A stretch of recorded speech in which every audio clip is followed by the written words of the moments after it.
No interest. Current salary demat, no interest.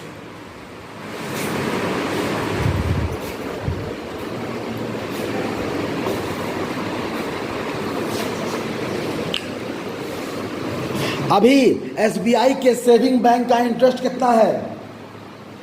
कोई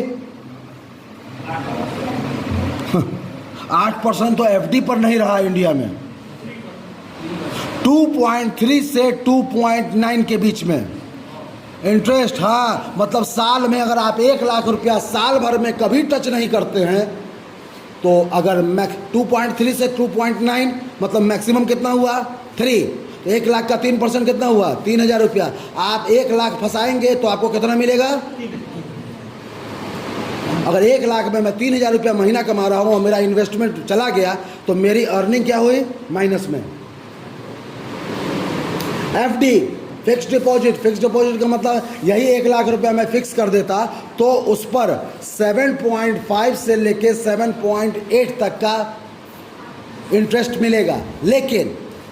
लेकिन there is restriction. अगर 5 साल का अगर फिक्स है, 7 साल का फिक्स है, 1 साल का फिक्स है, वो आपको उसके पॉलिसी पर डिपेंड करता है। उस फिक्सेशन से पहले तोड़वाते हैं तो 60% इंटरेस्ट काट लेगा। अगर 1 साल से पहले कटवाए तो आपके नगद में से 3% काट लेगा। मतलब एफडी का मिनिमम मैच्योरिटी कितना होना चाहिए? 1 ईयर। अगर मान लीजिए 364वें दिन आपने उसमें से 1 लाख निकाल लिया, 1 लाख था, 1 लाख तोड़ दिया, अब आपको मिलेगा लगभग 97,000। तो आप इंटरेस्ट कमाए कुछ नहीं, गंवाए और उल्टा।